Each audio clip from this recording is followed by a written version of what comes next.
여러분, 이 성벽을 복구하는데 그 느헤미야는 가만히 보면 기도로 앞장서고 있다는 것을 보게 됩니다.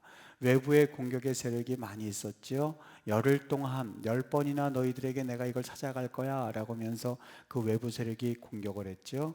그런데 이 느헤미야는 공격이 거세지면 거세질수록 지치는 것이 아니라 믿음이 더욱더 커졌습니다.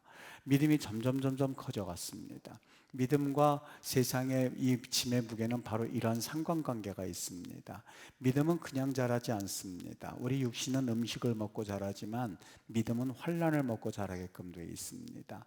환난을 먹고 자라난 믿음은 결코 아무 데서나 쉽게 지치지 않습니다. 그리고 그 영적 내공이 커지기 마련입니다. 하나님이 주시는 그러한 귀한 테스트를 통하여서 그의 믿음이 얼마나 커지는지 모릅니다. 30대 때 믿음이 있지만 50대 되는 믿음이 있고 70대 되는 믿음이 있습니다.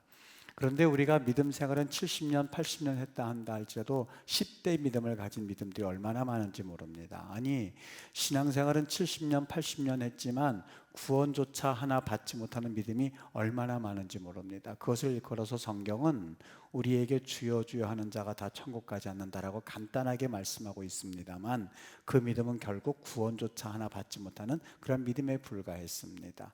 기름 떨어진 다섯 처녀처럼 정말 필요할 때는 아무런 능력도 발휘하지 못하는 믿음이 바로 그런 믿음입니다. 군대에서 제일 우스운 군대가 총 한 번 쏴보지 못한 군대입니다. 아무리 무기가 많아도 그 총을 한 번도 쏴보지 못한 군대는 전쟁에 나가서 아무런 역할도 하지 못하기 마련입니다. 바로 우리의 믿음도 똑같습니다. 하나님 앞에 테스트를 거쳐서 믿음이 왕성하게 되고 믿음이 깊어지게 되면 일을 하게끔 되어 있습니다. 사람이 일을 하는 것이 아니라 믿음이 일을 하게끔 되어 있습니다. 어떻게 해요? 믿음 있는 사람은 믿음의 말을 하기 마련입니다. 그리고 모든 세상을 믿음의 관점으로 보기 시작합니다. 그리고 그 믿음은 일을 하기 시작하는데 우리를 움직이게 합니다. 이것이 바로 믿음의 역할입니다. 느헤미야가 그랬습니다. 느헤미야가 그런 역할을 했습니다. 하나님 앞에 기도하였고 그리고 그는 세상을 바라보는 눈이 다른 사람들과는 달랐습니다. 그런데 여기 이 유대 공동체에 또 한 가지 문제가 생겨나기 시작했습니다. 다른 것 아니라 그 안에서의 문제였습니다. 열심히 일했는데 그리고 최선을 다해서 일했는데 여기 한 가지 그들에게 있어서 아주 기가 막힌 현상이 생기게 됩니다. 우리 1절서부터 5절까지를 다시 한번 보도록 할게요. 그때에 이 외부적인 세력들을 다 물리치고 그리고 그가 나름대로 기도하면서 잘 이기고 나갔을 때에 백성들이 그들의 아내와 함께 크게 부르짖어 그들의 형제인 유다 사람들을 원망하는데 뭐라고 원망하냐면 어떤 사람은 말하기를 우리와 우리의 자녀가 많으니 양식을 얻어먹고 살아야겠다. 또 어떤 사람은 말하기를 우리와 우리 자녀가 많으니 어떤 사람 말하기를 우리가 밭과 포도원과 집이라도 저당 잡히고 이 흉년의 곡식을 얻자. 4절에 어떤 사람은 말하기를 우리는 밭과 포도원으로 돈을 빚내서 왕에게 세금을 바쳤도다. 우리 육체도 우리 형제의 육체와 같고 우리 자녀도 그들의 자녀와 같거늘 이제 우리 자녀를 종으로 파는도다. 우리 딸 중에 벌써 종된 자가 있고 우리의 밭과 포도원이 이미 남의 것이 되었으나 우리에게는 아무런 힘이 없도다 하더라. 이렇게 말합니다. 가장 무서운 세력은 외부의 공격이 아니라 내부에서 일어난 원망과 불평의 소리입니다. 가장 무서운 적이 바깥에 있는 것 같지만 시험 공부하는 수험생들에게 물어보십시오. 그들에게 있어서 가장 무서운 적은 가장 그들이 이기게 될 건 자기 자신입니다. 그 3년이라는 시간 동안에 여러 가지 각종 유혹들이 얼마나 많은지 모릅니다. 그 유혹들을 다 하나하나 끊어버리고 그리고 그 시험을 통과해야만 그들은 대학 입시라고 하는 문에 들어갈 수 있는 거죠. 가장 무서운 적은 내 자신입니다. 사탄이 아닙니다. 사탄은 믿음으로 또 기도함으로 성령으로 내쫓을 수 있습니다. 그런데 나는 내 자신을 못 이길 때가 얼마나 많은지 모릅니다. 다른 사람들에게는 비판의 잣대가 엄격한데 우리 스스로에게는 비판의 잣대가 없습니다. 스스로를 돌아볼 줄을 모릅니다. 그리고 항상 변명으로 일관하는 것이 우리의 모습입니다. 다른 사람들이 잘못하는 것에 대해서는 아주 잣대가 심한데 내 자신에 대해서는 에이 그럴 수도 있지, 하나님이 이해하시겠지 하고 넘어갑니다. 그게 위기입니다. 내부 세력이 원망하기 시작했고 불평하기 시작했는데 뭔지 자세하게 들어보면 어떻게 보면 가능한 일인, 있을 수 있는 일인 것 같아요. 성벽을 쌓는데 52일이 걸렸죠. 52일 걸릴 동안에 그들은 다른 것 하지 않았습니다. 오직 성벽 쌓는 일에만 몰두했습니다. 거의 2달이란 기간이 흘렀습니다. 여기 1절에 보면 그때 백성들이 그들의 아내와 함께 크게 부르짖었다, 이렇게 말씀하고 있습니다. 아내와 남편이 굉장히 다투고 있었던 것 같습니다. 살림은 아내가 합니다. 남자는 비전이고 부인은 현실일 때가 많습니다. 아마 아내들이 남편에게 여보 지금 기름값도 없고 학원 보낼 돈도 없고 그리고 지금 집이 이렇게 말이 아무것도 집이 말이 아닌데 가서 돈 좀 벌어야 될 거 아니야 라고 말했을 수 있습니다. 남편들은 아내에게 대해서 지금 때가 어느 때인데 그런 말 하고 있느냐고, 성벽이 건축되는데 잠만 말고 그리고 가만히 있으라고, 하나님이라고 있는데 왜 방해하고 있느냐고. 두 사람이 아마 여러 논쟁이 있었지 않았겠습니까? 부인의 말 틀린 것 아닙니다. 왜냐하면 부인들은 현실이니까 그렇습니다. 남편에게 그런 말을 할 수밖에 없을 겁니다. 당연히 부부싸움이 생길 수밖에 없죠. 그래서 그들은 아마 살기 위해서 저당도 잡혔던 것 같습니다. 세금을 내기 위해서 그들이 저당을 잡혔던 것 같습니다. 성전을 52일간 하면서 아마 그들에겐 여러 문제가 생겼을 겁니다. 뭐 학원 문제만 있었겠습니까? 끼니 문제까지 부인에게 맡기다 보니까 부인이 견디다 못해 이러한 상황 가운데서 싸움이 일어났던 것 같습니다. 가정에 돈이 없으면 남편과 아내가 싸우기 마련인데 아마 여기도 똑같은 상황이 드러났던 것 같습니다. 더더군다나 그들이 돈을 빌렸는데 이 고리대금 업자들이 그들을 더 고통스럽게 했던 것 같습니다. 정상적인 어느 정도의 이유를 받는 거야 이해할 만합니다만 20%, 30%, 40% 이유를 그 빚을 얻어다 보면 그것이 끝내는 망하게 하고 사람을 파장하게 만들지 않습니까? 이런 상황이 생겼을 때에 느헤미야가 어떻게 했는지 우리 한번 가만히 보시길 바랍니다. 지금 정리해서 말하면 3절에서는 흉년이 생겼고 4절에서는 과도한 세금 징수가 있었고 5절에서는 과도한 이자놀이 때문에 그 백성들이 고통받고 있었습니다. 이때에 6절에 보면 느헤미야가 백성의 부르짖음과 이런 말을 듣고 크게 노하였다, 이렇게 말했습니다. 크게 노하였다. 정의라는 것이 인간적인 관점과 하나님의 관점이 있습니다. 성경적 관점은 하나님에게서 보는 관점이 성경적 관점입니다. 예수님이 채찍을 들고 그 성전에서 분노하시는 그 광경을 여러분 가만히 생각해 보십시오. 그 분노는 거룩한 분노였습니다. 하나님이 오죽했으면 노아의 홍수를 일으켰다고 생각하십니까? 하나님이 오죽했으면 소돔과 고모라를 불로 멸망을 시켰습니까? 니느웨 성을 무너뜨리겠다고 말씀하셨습니까? 하나님의 분노이고 하나님의 심판입니다. 인간적인 분노를 하시지 않은 것, 인간적인 분노가 아니라 하나님의 의의 심판이었습니다. 그런데 우리는 어떻습니까? 우리는 인간적인 분노를 낼 때가 얼마나 많은지 모릅니다. 소리를 지르고 빨간 띠를 띠고 그리고 이 노사 간의 갈등을 가만히 보면서 여러 가지 생각을 해볼 때가 있습니다. 이럴 때에 느헤미야가 가진 분노는 자기의 이득과는 상관이 없이 거룩한 분노였음을 알 수가 있습니다. 여기 보면 7절과 8절을 그가 어떤 행동을 했는지 가만히 한번 살펴보십시오. 7절에 보면 깊이 생각했다, 기도했다는 말입니다. 기도했다는 말입니다. 이런 일이 생겼을 때 하나님 앞에 나와 기도했다는 말입니다. 여러분, 어떤 행동을 하기 전에 기도 없이 행동하는 것에 대해서 주의하시기 바랍니다. 기도 없이 하는 행동이 사실 하나님의 뜻과는 거리가 많은 행동이라는 것을 우리는 꼭 기억해야만 합니다. 먼저 하나님 앞에 나와 그분 앞에 지혜를 구할 수 있어야 되고 그분의 지혜가 무엇인지를 들을 수 있어야만 합니다. 그런데 우리는 행동을 먼저 합니다. 그것이 의로운 양 착각할 때가 종종 있습니다. 하나님의 사람들이라면, 하나님의 교회라면 하나님 앞에 먼저 기도하는 은혜가 있어야만 합니다. 여기 깊이 생각했다는 말이 기도했다는 말입니다. 내가 어떻게 했으면 처리했으면 좋겠습니까? 하나님께 구했습니다. 그리고 결론이 났는데 거기 보니까 어떻게 돼 있냐면 이제부터 그들을 공적으로 다루기 시작합니다. 여기 8절 느헤미야가 한 사람씩 죄를 불러서 지적하면 아마 반발이 여러 가지 생길 것을 알고 느헤미야가 많은 사람들이 모여 있는 데서 공적으로 죄를 언급하기 시작했습니다. 8절서부터 보면 그들에게 이르기를 우리는 이방인의 손에 팔린 우리 형제 유다 사람들을 우리의 힘을 다하여 도로 쳐잡건을 너희는 그럽니다. 이스라엘 백성들 유대인들 향해서 너희는 공적으로 이야기하고 있는 내용입니다. 그리고 나서 문제를 하나하나 문제를 해결하기 시작하는데 문제는 문제의 답변은 다른 것 아니었습니다. 그 다음 우리가 읽은 본문 말씀 그 다음 구절에 보면 9절에 너희의 소행이 좋지 못하도다. 우리의 대적 이방 사람의 비방을 생각하고 우리 하나님을 경외하는 가운데 행할 것이 아니냐.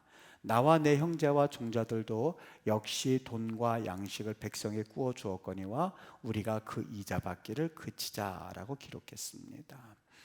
적극적인 해결책을 또 제시하게 되는데 11절 말씀입니다. 그런즉 너희는 그들에게 오늘이라도 그들의 밭과 포도원과 감람원과 집이며 너희가 구워준 돈이나 양식이나 새 포도주나 기름의 100분의 1을 돌려보내라 하였더니 라고 하면서 적극적인 해결책을 제시하는 것을 보게 됩니다. 저는 여기에서 한 가지 느헤미야 시 당시의 이 일을 보면서 한 가지 참 귀한 교훈을 받았습니다. 그 공동체에서 내분이 생기기 시작했는데 그 내분의 근본 원인은 돈 때문이었습니다. 사실 그들은 외적인 공격도 물리친 것을 다 이겨냈고 그리고 외적인 어떤 세력에 대해서 그들은 잘 이겨냈습니다. 그런데 그 공동체가 소리가 나기 시작했는데 그 소리가 나던 근본 원인이 뭐였었냐면 바로 돈이었습니다. 가만히 보면 어느 공동체든지 간에 문제가 생길 때에 여러 가지 피상적인 이야기들이 난무합니다만 그 밑바닥을 가만히 살펴보면 돈일 경우가 거의 99.9%입니다. 사실 저는 이 말씀을 보면서 성도들의 동거래에 대해서 한 번쯤은 생각해 봐야겠다 하는 생각이 들었습니다. 요즘도 가끔 교회에 분쟁이 생길 때마다 그 분쟁의 내면을 가만히 보면 거기에 돈거래가 결코 자유롭지 않다는 것을 종종 경험하게 됩니다.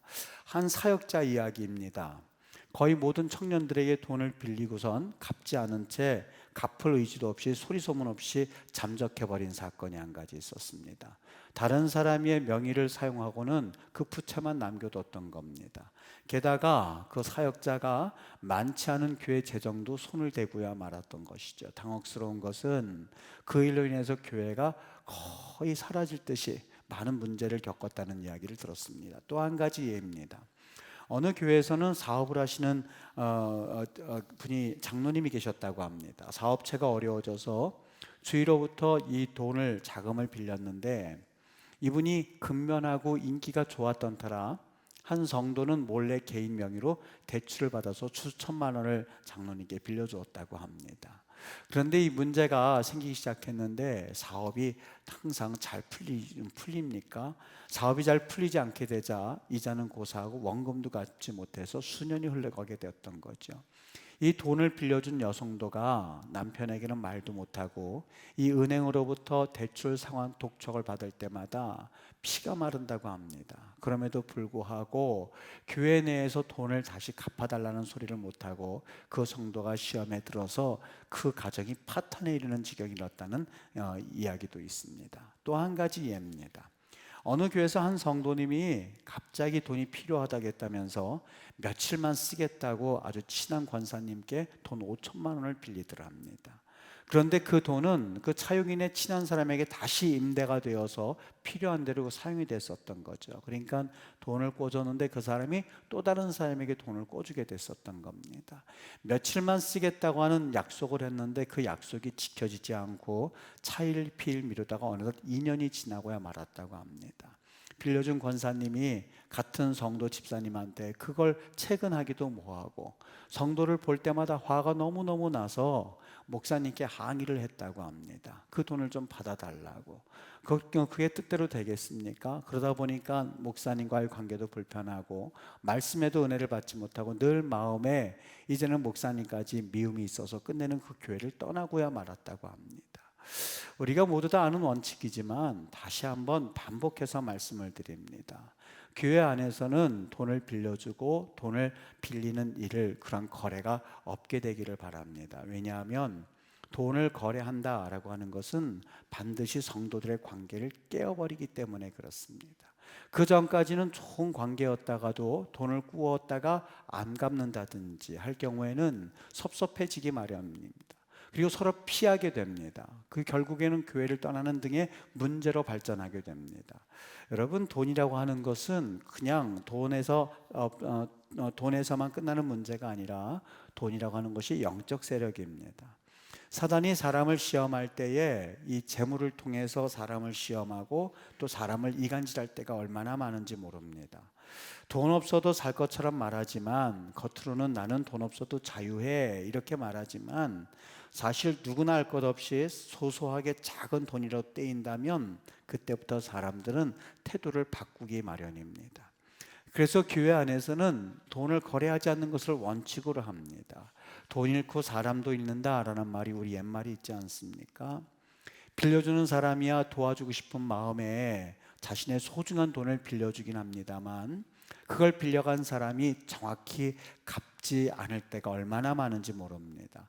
당연히 빌려준 사람은 어느 시에 정확히 갚을 것을 예상하고 있습니다만 그 사람이 나빠서가 아니라 상황이 여의치 않기 때문에 빌린 돈을 제 날짜에 갚지 못할 때가 있지 않습니까? 이럴 때 문제가 생기기 마련이지요. 여러분, 교회 안에서 우리는 신앙 공동체로 모였지 이것은 갯돈 공동체가 아닙니다. 개모임이 아니라는 것을 분명히 해야만 합니다. 기도하고 하나님 앞에 헌신하고 그래서 선교하고 그리고 하나님 앞에 나아가는 것, 이 문제를 위하여서 우리가 모였다는 것을 잊지 말아야만 합니다. 혹 내가 빌려 주어야 할 피치 못할 사정이 있었을 때에 반드시 돈의 성격을 규정해야만 합니다. 내가 혹시 돈을 빌려줄 때에 그 돈을 되돌려 받을 것인지 아니면 도와주는 셈 치고 못 받아도 그만인지를 결정해야만 합니다. 누가 돈을 빌려달라고 하면 여유가 있다면 그냥 떼어도 나는 괜찮아 라고 한다면 그런 마음으로 빌려주는 거야 뭐라고 말할 수는 없겠죠. 그러나 그렇지 않고 그것을 되돌려받을 생각을 하고 거래를 한다면 사실 그때부터 돈도 잃고 사람도 잃는다는 것을 반드시 명심해야만 합니다. 그리고 또 주기적으로 교인들에게 돈을 빌리는 사람에게는 안 빌려주는 것이 그 사람을 돕는 길입니다. 그렇게 하는 것이 올바른 성경적 돈의 가치이고 공동체에서 우리가 살아야 할 하나의 규칙입니다. 그리고 지금이라도 저는 우리 교회는 그런 일이 없으려고 봅니다만 혹여라도 돈을 빌린 분들이 있다면 생활을 검소하게 해야만 합니다. 검소한 생활을 해서 하루속히 내가 빌린 돈을 갚을 수 있도록 하는 것이 진정 그리스도인이라면 그것이 바른 성도의 모습입니다. 여러분, 우리의 삶 가운데서 그러한 모습에서 우리의 약점이 드러나기 시작하면 그때부터 신앙생활은 넘어지기 마련이고 신앙생활은 파탄에 이르게 됩니다. 또 한 가지 오늘 돈과 관계에 대해서 또 기억해야 할 것은 교회 안에서 물건을 사고 파는 일입니다. 제가 우리 교회에서 물건을 사고 팔았다는 얘기는 한 번도 듣지 못해서 또 말씀을 드릴 수 있습니다만 우리 그리스도인의 교제에는 삶의 모든 차원이 포함됩니다. 자기 사업 내기도 할 수 있고 자기의 모든 이야기도 다 할 수 있습니다만 절대로 자신의 유익을 위해서 물건을 판다든지 매매할 수가 없습니다. 그런 사업을 한다는 것, 그것만 알고 같이 기도해 주는 것으로 끝나지 그 이상으로 나아갔을 경우에 성도의 관계가 무너질 뿐만 아니라 교회의 짐이 될 때가 얼마나 많은지 모릅니다. 오늘 여기 느헤미야의 모습을 가만히 지켜보면서 이런 생각이 들었습니다. 이스라엘 백성들이 그도 평안하게 성벽을 지었습니다. 외부의 공격에도 그들은 무너지지 않고 잘 버텨나갔습니다. 그런데 문제가 생겨나기 시작했는데 어떤 문제요?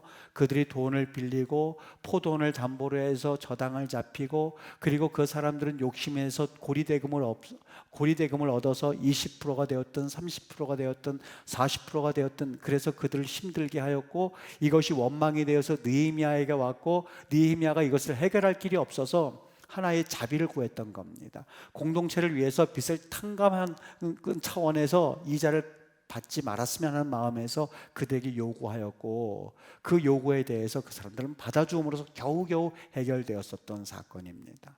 얼마나 중요한지 모릅니다. 우리들은 사실 자유하지 않습니다. 그리고 이 물질에 대해서 겉으로는 자유한 것 같지만 여기에서 자유할 사람은 아무도 없습니다.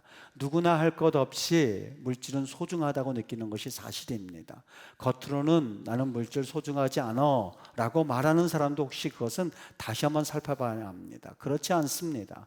돈이 많든 적든 할 것 없이 물질이 소중하지 않다고 느끼는 사람은 아무도 없습니다. 그렇기 때문에 특별히 우리는 그리스도인이라면 이 문제에 대해서 깨끗할 수 있어야만 합니다. 성적인 문제도 깨끗해야 되는 것처럼 돈에 관해서 깨끗해야만 합니다. 그런데 이 문제가 흐릿하기 시작하면 그 교회에 문제들이 생겨나기 시작하고 교회 분위기는 흐려지기 마련입니다. 물건을 파는 것도 안 되지만 돈을 빌려주고 돈을 빌려준 것으로 인해서 시험 드는 것도 굉장히 어려운 문제 하나입니다. 우리 교회가 이제 조금씩 더 부흥하고 사람들이 많아진다 한다 할지라도 이 문제만큼은 반드시 지켜나가셔야만 합니다. 여러분, 성도들끼리 돈거래하지 마십시오. 다시 한번 부탁합니다.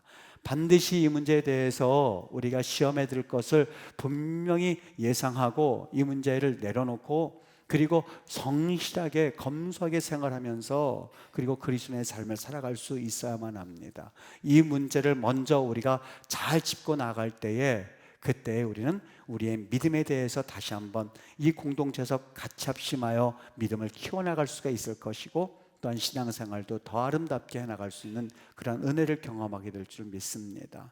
오늘 느헤미야의 이 안에서 일어나는 문제를 통하여서 우리 교회 안에서 어떻게 살아야 할지에 대한 분명한 결단과, 또한 이 문제를 심사숙고하여서 성도들끼리 주의 깊게 또 조심해서 살아갈 수 있는 그러한 성도들 되시기를 예수님의 이름으로 간절히 부탁합니다.